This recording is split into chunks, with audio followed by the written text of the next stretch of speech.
Welcome back everyone to my Let's Play of Dragon Warrior 5. Last episode, Bean did a lot of traveling around the world. He went back and he visited Duncan, Bianca's adoptive father. He went back and he saw Henry, his old traveling companion, and Reinhardt. But most importantly, he met Isis, the queen of Telepador. Telepador has the founders. They once traveled with the legendary hero, and they have the Zenithian helm at a shrine there. Bean could not equip the Zenithian helm, once again proving that he is not the legendary hero. So he has to keep trying to find the legendary hero. But Queen Isis gave him a good place to start looking. She said, hey, she told us about where Papas, our father, was from. Apparently Papas was the king of Granvia. And she said, you should head over to Granvia. It's to the east. You have to cross a mountain, but you should probably head there. So we're going to go there, but first, before we head that far east, we're going to go just a little bit east of Telepador to the Metal King Island. So, we met the Queen last episode, now we're going to meet the King. Oh, you're here to exchange your medals too? All I've gone so far are the combat pajamas. The lady over there on the left is a depository, so if you deposit some medals, you can get them out and give them to the King here. So we have 16 exactly. We're going to get the Sword of Miracles. As you can see, that really boosts up Bean's attack power. That will really help for some upcoming dungeons. And another good thing about the Sword of Miracles is the damage you deal to enemies, you get a percentage of it back as hit points. So I think it's 10%. So yeah, it's a good way to keep yourself healed up during battle. So the Mystic Armor has similar qualities. If you wear it, you get some hit points back at the, between rounds, but or at the end of each round. So, but we don't have enough medals for that. So, but now we're going to head over to the east. We were told in Reinhardt that in the east the enemies are pretty strong, and that guy was kind of right. So we'll see that. But there's going to be plenty of opportunities for us to rest. Before we head over the mountains, there's going to be an inn that we can rest at. So we're going to stop there. We're going to do a little bit of grinding just to get some enemies. And speaking of grinding and getting enemies to fill out our bestiary, here's the last Generation 2 sea monster that we haven't encountered, the Man of War. Like Man of Wars and other Dragon Warrior games, they can make you go numb. And then you have to just walk it off or use a full moon herb to remove it, or cast the numb off spell. This guy tells us to rest here before we climb the mountain. The mountain range is straight ahead of us. Have to go through a little bit of swamp, but it's that big cave there. First though, we're gonna, like I said, walk around here and fight a few enemies. This is the main one we want to get. The other two enemies that we could meet around here we'll encounter on the trip up the mountain, so it's not as important to find them, but these trumpeters are the only one that we need to find right here. So now they have an ability, as you saw, they can push a character back into the wagon as they did with Bean, and then you can't use them for the rest of the battle. But luckily it's not like the Limbo spell in Dragon Warrior 3 where it sends the character all the way back to the Eatery at the beginning of the game, where you have to go all the way back to the first town, Alahan, and recruit that character again. So here's another new enemy, the Elder Mage. They're kind of annoying because they can use the Firebane spell. That's the really good spell that Bianca has, the fire spell that hits everybody. So if you run into a group of enemies and the Elder Mage is included in them, you might want to take out the Elder Mage first. So can't recruit them. Well, we'll be able to recruit a palette swap of them in the 3rd generation. The nearest is like the water mage. They cast like lightning spells and ice spells. So we heal ourselves up here, and now we're ready to go. This inn is the same in both the day and the night, so there's no reason to use the lamp to turn into night. No new people appear or anything. So. And this place is always going to be in the day, because there's an event that happens when you get to the top of the mountain. So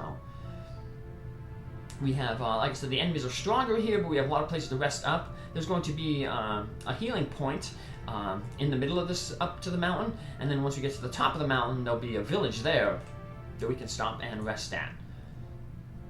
So even the likes of the enemies are hard, and a lot of times after each of these battles, I'm having to do the refill option. Don't worry about maintaining your MP because there's plenty of places that you're just going to get refilled. They also give you a prayer ring, which you can use on Bean to give him back some MP. There's that 10% chance that it breaks every time you use it, but if you're really lucky, you can get a whole bunch of MP back with it. So, but knowing my luck, it would probably be really unlucky. I'm saving all the prayer rings I find throughout the game for the end game. So, there's 2 new enemies here. The Mad Dragon is actually an enemy that you can recruit. So, basically, Mad Dragons, they have like breath attacks. So you can hit like different elemental weaknesses if you know what the enemy's weaknesses are. They have like fire breath, ice breath, chilly breath. So, but they're not the easiest monster to recruit. So pretty soon though, when we get to Granvia, where Pappas is from, we'll be able to get the Hat of Happiness, and then we'll have all the items needed to do that trick to get any enemy to join your party. No matter what, always do critical hits. So there's actually a pretty powerful one here, the Metal Babble. Although the better thing to do with that one is not necessarily to recruit them, but to go back and fight them and gain a lot of experience. They're even more experienced than the Metal Slimes. So it's a good place to do some grinding. So I'm going to head up the mountain here. To the left is where we want to go. We're just going to make a quick pit stop here to grab this chest, this small medal here, because we take some steps out of the way, and any like resources we use going this little extra way ain't gonna matter, because we're gonna go to that healing point in just a little bit. It's over to the right, so let's head over there now. Probably even better than the healing point is we're actually going to get a little bit of a boost at the healing point to Bean's strength. There's that prayer ring I mentioned earlier. We're going to head down in here, and there's a bunch of stuff here. Get another small medal. And the other pot over there, you can take your chances with it. It's, you know we have those mimics and those man-eater chests. Well, now we have jars that are also enemies. We have the demon jar. These guys can also drop small medals after you defeat them if you're lucky. Unfortunately, you don't get lucky here. And I'm missing out on some small medals. This is like 3 for 3. I think in having things that can drop small medals, not giving me small medals.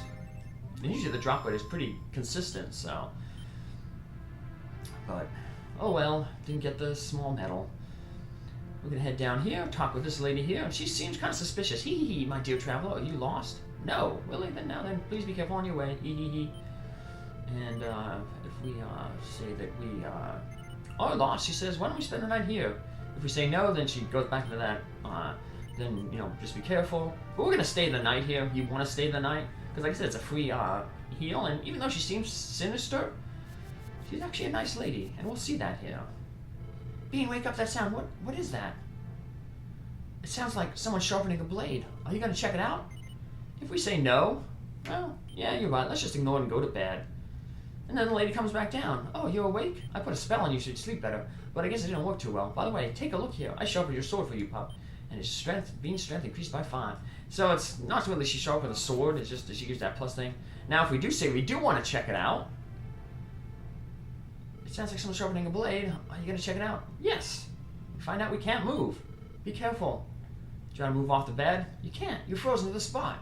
And then we get the same dialogue here that she says, oh, I put a sleeping spell on you. So, yeah, it's not like the blade is sharpened, so like whatever weapon you have equipped right now is going to give you plus 5 towards attack power. It's universal. It doesn't matter what weapon you have.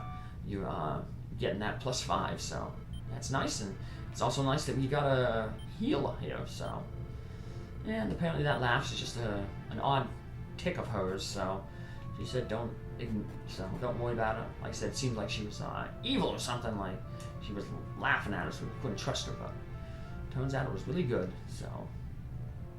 Well, she was really good, so. Now we're going to head up here. We're going to actually head inside the mountain. We have a little bit of a cave to go through. At the end of this episode, I'm going to show you a little part here, because if you married Flora, there will be another one of those soldiers here who has a gift for you. It's much better than 2,000 gold. It's actually a flying water cloth, which is a really good piece of armor for your wife. So, but really good for Flora, but we didn't marry Flora. A new enemy here. We got 2 new enemies in here, like some undead zombies. We got these Necrodanes, then we got, but even worse than them is these dead emperors. And they're bad because they can hit everybody with the Staff of Thunder. Remember Staff of Thunder from Dragon Warrior 2? It casts the Inferno spell, or Inferno more when used in battle. And basically it'll do the same thing in this thing. The Dead Knights can, the Dead Emperors, they can drop that Thunder Staff, so if they do drop it, it's a good thing to pick up, but not necessary. Like I said, I can go to, probably the best person to use it on would be your wife, because then she would have the Water Ring to cast water spells, blizzard spells, and then she'll have the Staff of Thunder to cast wind-based spells. Then you can, I guess, give her the Sword of Malice too if you want. That's what Bean used to be using, and then you can cast fire spells. But Bianca already has fire spells. She learns them innately, so she has that Firebane spell. So not that important. Barongo will actually get a weapon in the next town that can let him attack multiple enemies. Not with as the attack like the boomerang does, but with using it as an item to attack enemies. Here we go, healing up again. Quite a few small medals in this area, so I guess they really wanted you to get that Sword of Miracles. It helps so much. Another small medal. I'll send that to the Metal King. But we won't be going back to see him for quite a while. There's nothing that we really need off of him anymore. Probably the best thing to do would be save up for the Falcon Sword, or maybe the Mystic Armor. The Metal King armor, really good armor in terms of pure defense, but it doesn't give any bonuses like to against spells or anything, so not necessarily the best. You can also eventually win that from a monster, so. Too bad you can't walk under the bridge there, so we had to take the long way around here. Get into a few more fights, but it's okay, we're about to get to town. I'm a traveling priest. Traveling alone is truly lonely and trying indeed. But it's a good thing we don't have to travel alone because we have friends and our wife with us. And here we are at the village, and our friends all go into the wagon. This is the mountaintop village, Chizard. And Bianca stays back there. Your lady there seems awfully pale. You're right, miss? And you can't walk past this guy. He just blocks your thing. He forces you to go back and talk with your wife. And it's nothing. Don't worry about me. I'm fine. And she passes out. Oh no, somebody help. This girl needs to lay down. You, get a hold of her there. And we're going to take her right into the inn. Luckily, the inn is right at the entrance to the village.